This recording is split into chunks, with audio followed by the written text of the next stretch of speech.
My name is Michael J. Murphy. I was president of the CSEA around 51 in those years for 3 years. Now, how did you get started with the union? Well, Hold on just a second. Neighbors. Okay, we're rolling again. Okay, so how did you get started with CSEA? I came to the state service in 1935 from New York. Having arrived in this country in 1929, I was 6 years in the city, and someone told me about Central Islip, the state hospital, that I could become a nurse out there because I was qualified. So I went out there, and I heard of in the course of time, I heard of this union, and I went down. There was a man by Jimmy Kieran who was president of the local chapter.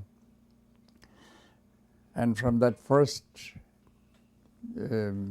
meeting, I got the impression that it wasn't a genuine union, that it sounded like a company union. So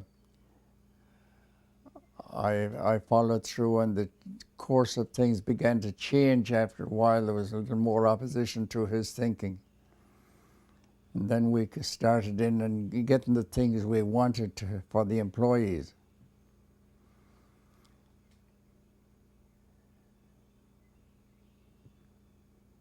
Am I going too fast? No, you're fine.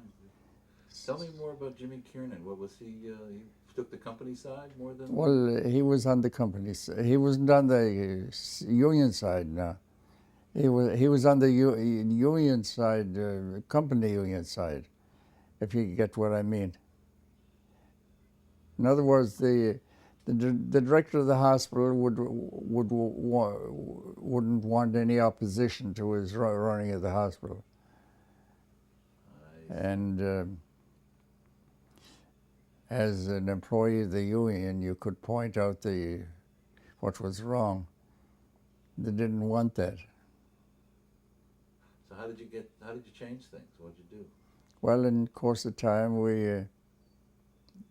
they got the idea that we meant business and that we wanted to change things, and they went along with it as time went on. Back then, the labor movement seems to have been stronger from what I've been reading. Was there more interest in organizing then? Yes, there was an interest in organizing because the employees weren't getting a fair share of the credit for what they were doing. So what would you do? What's the actual... Well, you made protestation.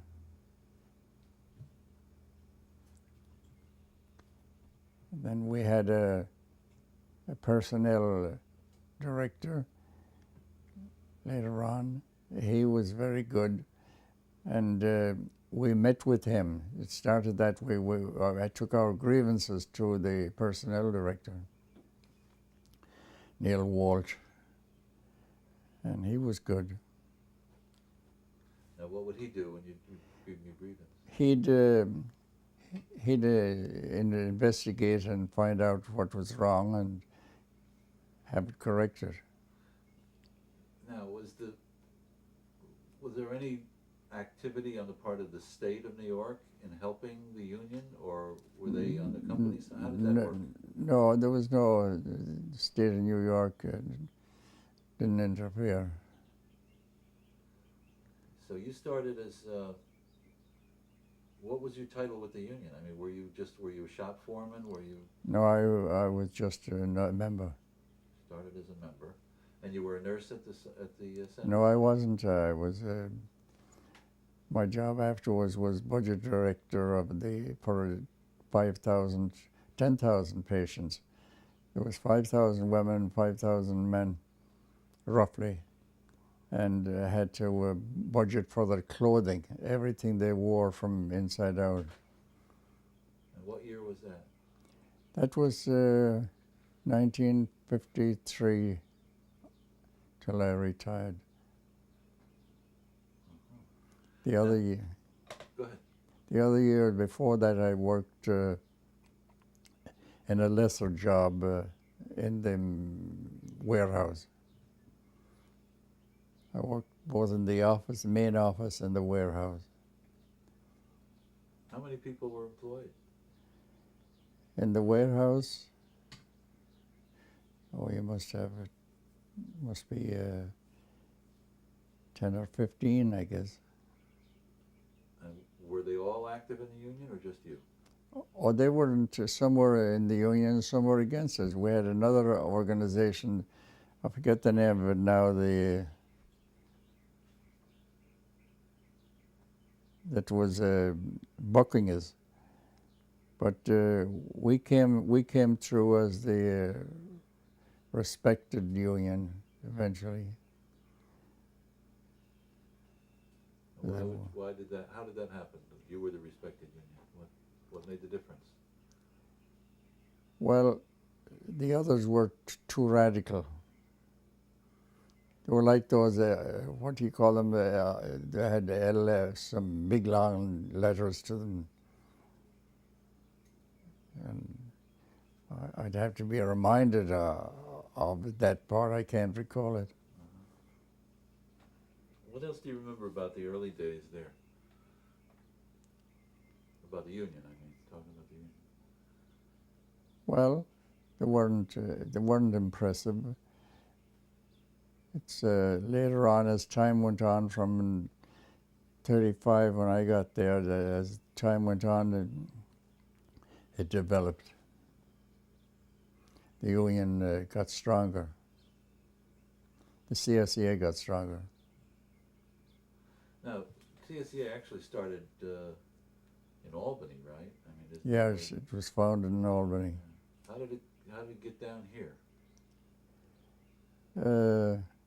Well, they sent representatives around. They had a field man, and he went to the different places where the union would be and tried to get the union into different places in the state, and it also in the county, both state and county. That was the field man's job. You remember the field man who came down? I was never the field man. There was Danny Donahue was a field man in his day. Well, he started. Well, how did he start, Danny? I don't know. He started, I think, in a minor position in Albany, and as he showed his talent, he was promoted. But didn't he work down here? Didn't he work for you? He worked in the hospital garage. He was a driver. And what was the driver's duties? I mean, I know driving, but what and who would they drive? Oh, well, they had several trucks and cars in the garage that had a lot of employees there for doing different jobs, getting food around and getting clothing around, getting things moving around. A lot of trucks. So do you remember Danny back then? Not that clearly, as I look back. It was towards the end of my term there. I'd retired in '67. And he was a driver then? Yeah, he was in the garage then. He came a long way. Yeah. What do you remember back when it was starting, when the field man would come down from Albany? Do you know do you remember the name of the field man or what he was like? Well, I remember one very distinctly, Jack Corcoran. He was the last one, I think. He had other ones before that. We had a lawyer there as a field man. He came from Brooklyn, but I don't know his name. I forget it. all right. The names aren't important. It's what they did. It's the kind of things that went on that I want to know about. What they did, what they said, how they organized. Well, it's too much for me. Too much? I couldn't go into all that detail. No? Well, any detail you can go into, huh? We're here. Huh? Anything you want, any details you've got, I'm ready to listen to. No, I don't remember. Okay, that's all right. We'll talk about what you do remember, because that's why we're here. So what was the day-to-day work like there at the center? Well, my work was very pleasurable. I had an assistant who was very good and could do all the things I did in lower grade. In my work, my regular work. Did the company have any problem with organizing, CSEA organizing people? Not really. We never had strike, or we worked closely with Albany, and they got the information that we needed. They got the information from us that they needed. They'd inquire in the different chapters around the island or wherever, and kind of synchronize the information. And what do you think were the most important things that happened in CSEA while you were part of it?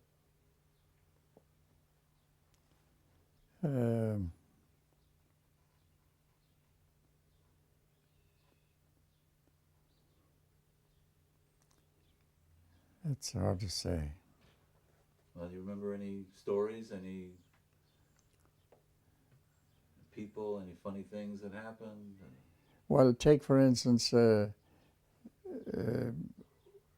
would be people working in the ward service with patients, and there was a case of a lady who had a lot of operations, and she was put cleaning windows in the course of her job, which wasn't her job really. And we took care of that she didn't have to do that. Things like that we corrected. And went to the proper authority, the personnel director, and brought anything that was irregular to the attention of the people responsible. Good. Let's think. I was also a delegate there for 30 years. I used to go to Albany. Oh, good. Tell us about that. People you met, the things you did. Well, the most we did was listen. We were good listeners. Who'd you listen to? Well, what the headquarters was telling us up there about what they were doing. What they were doing for us and the bills they were projecting. And we of course had submitted our views on bills that should be submitted, and of course, as I said one time, some of them never saw the light of day. Right. Now, who were the leaders of the centralized union in those days? Well, there was Bill McDonough and John Powers, and the other two outstanding ones that I remember. Remember any stories about them? Not really. You know, you can tell secrets because this is all for CSEA. It's not going out on the air. Yeah, I know. Scott's not going to know any of this. I know. So if there's any little stories that reveal what these people were like, I'd like to hear them. The people were all right. The directors were all right. You could communicate or call them anytime. Of course, the CSEA was not their job, so to speak. It was an offset. They had regular jobs and they were with the state in Albany. And they weren't making the living on the union. But from other people have told me that up in Albany, not only did they work hard for their people, but they played hard too. There must have been some good times, some parties, some. Oh yes, we had dinners always up there when we were up. Remember anything about those? Well, there's nothing exceptional to the routine, you know, dinners and a lot of speech making. It was a little political, of course. Well, there was some infighting in those days, wasn't there? Yeah, I guess there was. Were you party to any of that? I don't know. No? You're not talking. You're not giving me the secrets. Well, tell me what you think about your days with CSEA, about the organization and how you felt about it and how you worked for it. I enjoyed it. I attended all meetings and was very involved in it. As a matter of fact, I brought one of the things I did for employees in my time there. I brought in the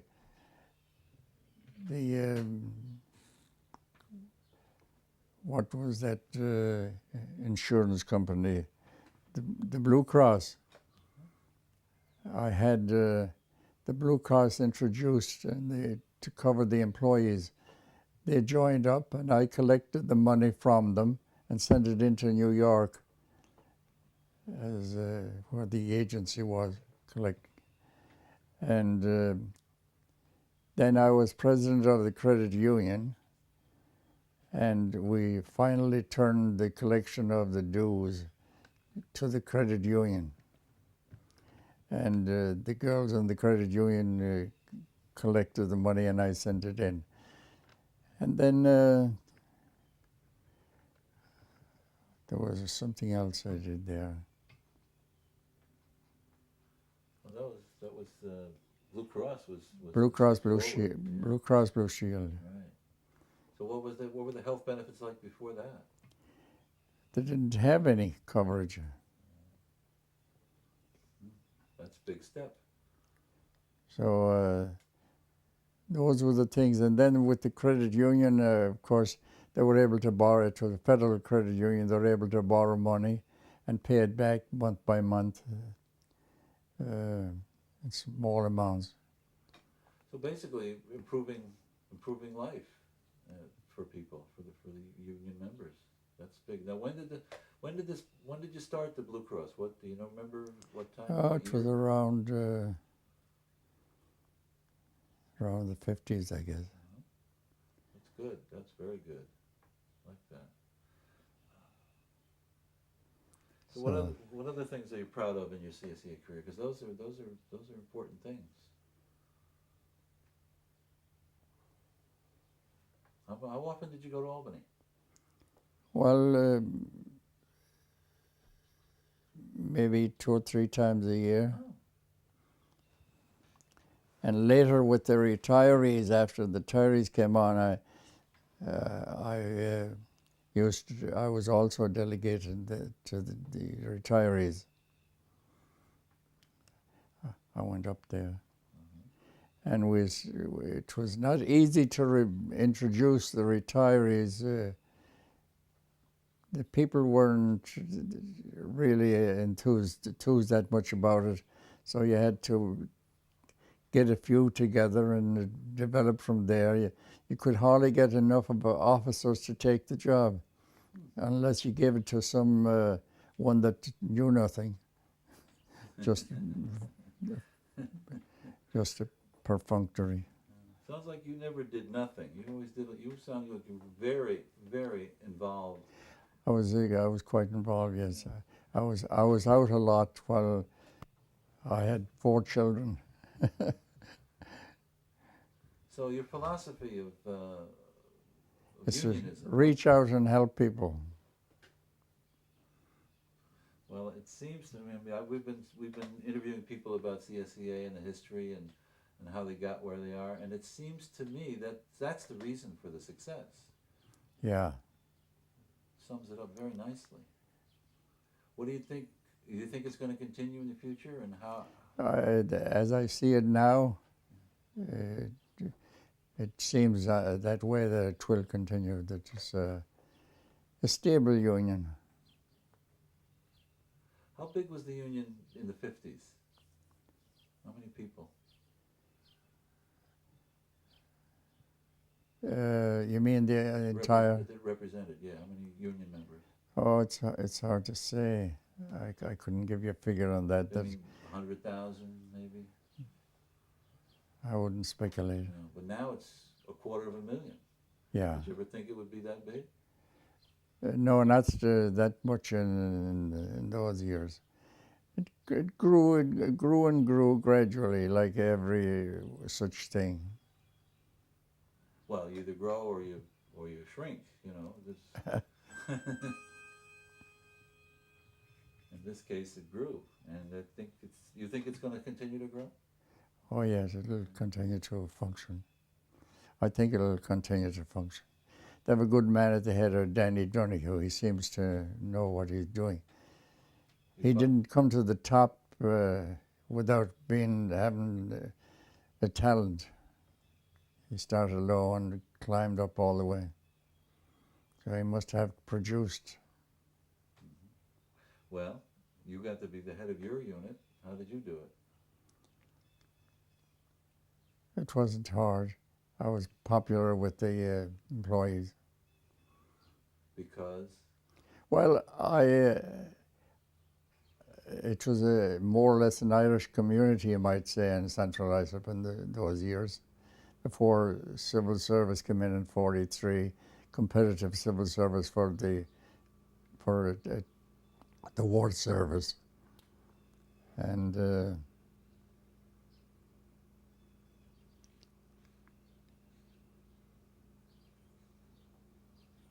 I got off my track there. It's all right. What made you? What got you to the head of your unit? You were popular because you were Irish, or because you were? Well, that didn't hurt, because the Irish were very funny there too. Like every ethnic group has, they'd. If you came from one part of Ireland or another part of Ireland, it made a difference. Yeah. What part did you come from? The West, Mayo, County Mayo. You Yes, remember it? Oh, very well. Tell us. I've been back there many times. Yeah. I have a lot of nieces and nephews. Matter of fact, some of them are in the country here right now, came over, and we're going back in a few days.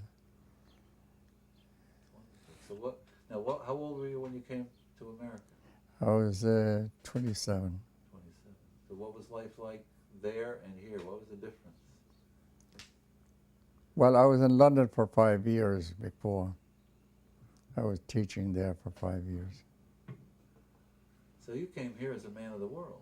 Yeah, and I think that's why I was I was popular in Central Islip and the Union. In other words, I knew something.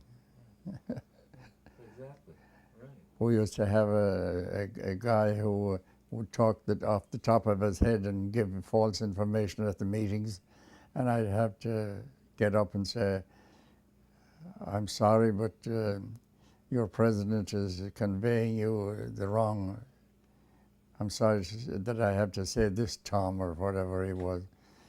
That's not the facts these are not the facts of the case. So I'd state that. And they knew that I knew, the members around, attendant, they knew that. So what came back to your philosophy then? I was a good listener. I like things to be true, not just trumped up.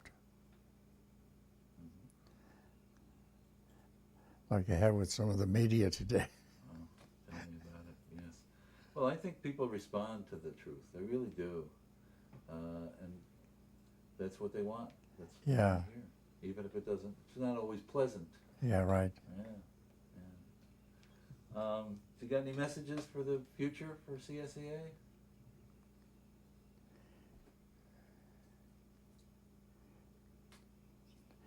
Not really. I'm more interested in the retirees part of it and their future. They seem to do very well in here on the island. We have over 400. We have about we have a few thousand members in the well, the headquarters in Comac down here. You know that place? Yeah. Yeah, we're going there from here. So the retirees have their dinners and their functions and meetings, so many meetings a year, and they seem to enjoy it. Good. And it's get-together too. They're from different branches, from the hospitals, from the state and from the county, and different other civil service branches get into it. So you have a variety of opinions coming from their background and their work. Probably sound like pretty lively meetings. Yeah, Good. yeah. The retirees are a good outfit, and they enjoy getting together. It's like senior citizens. Right. With a special club. Yeah. Special club. Right. Well, what do you think about the movement of CSEA into the private sector?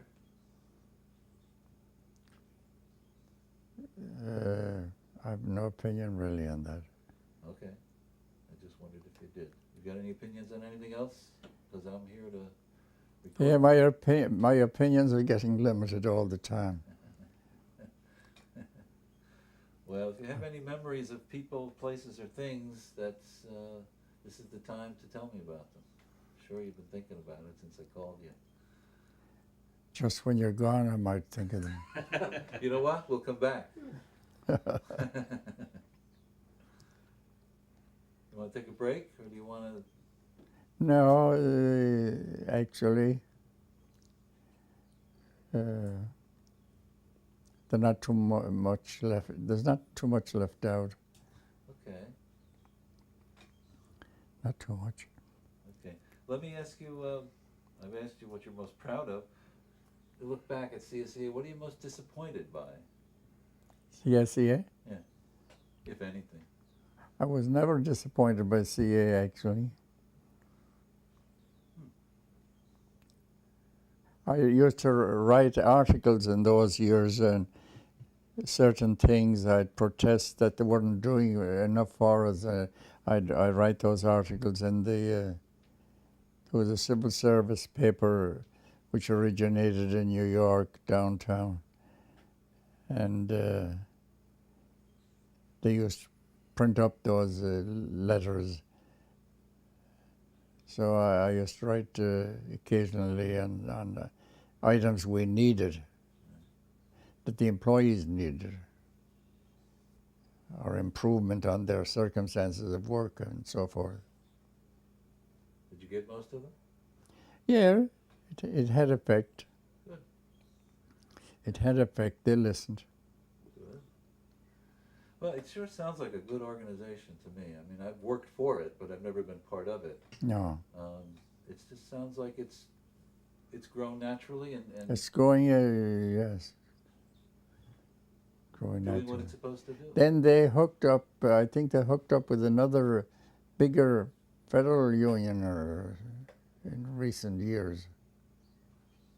Or it has the backing of the bigger union. Right, AFSCME. Yeah, Yeah. yeah, Uh-huh. that's right. Do you know why they joined? Why they did that? Well, I guess it gave them a boost. It gave them more breathing space. I think it helped to stop raiding too. Yeah. Yeah, that's what some people have told me. part of the It city. gets, if you get too small and you're thinking, you get broader perspectives if you're in something like those bigger unions, or you're hooked up with them. Well, yeah, I mean, you got influence in Albany, but it's nice to have influence in Washington. Yeah. Did you ever go to Albany for political rallies or demonstrations? No. No? Well, they had a few strikes, I think, in the CSEA. I think they had a few strikes, yeah. It's like Mike Quill in New York, or the mayor, Lindsay, said, your civil service, you can't strike. And he said, Mr. Lindsley, in derision, we can do whatever we want. And they did strike, and they beat Lindsley. He went to jail and in and out, but he came out on tops eventually. I remember that. Yeah. He was an Irishman who was in the IRA over there in Ireland from after 1916. He was a character. Yeah. Now, when you were teaching in London, were there unions there? I don't even know the history. No, No, nothing. it was, So is the union movement like an American kind of a thing? I mean, yeah. Did you study it? Did you study the history of unions? No, You just joined and I just came into unions here. We didn't have any union. it seemed like a good idea. Oh yeah, union is good. It helps the people who are not treated properly, and always strengthen numbers.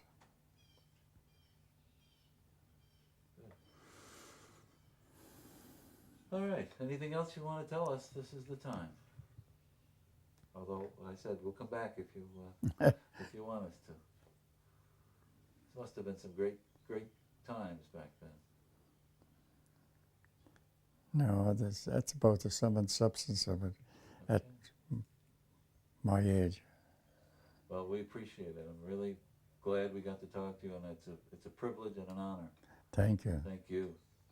Got any questions? It was nice talking with you too. Thank you. You mentioned there was a plaque, a CSEA. All right. Tell me about it. Well, we had a meeting as my term ended. I didn't want to continue, so I had this Hilda Runs. She was a senior in the office work, and she took over. And we had the personnel director. It wasn't Neil Walsh at that time, it was another name. And he said that his remarks was, he says, Hilda, you'll have a hard job filling those shoes. Good. Filling his shoes. I believe it. She did well though. Oh, good. A lot of good people. Yeah, sounds like you had. We had some retired teachers took over afterwards, the retirees, and we had them as secretaries and whatnot.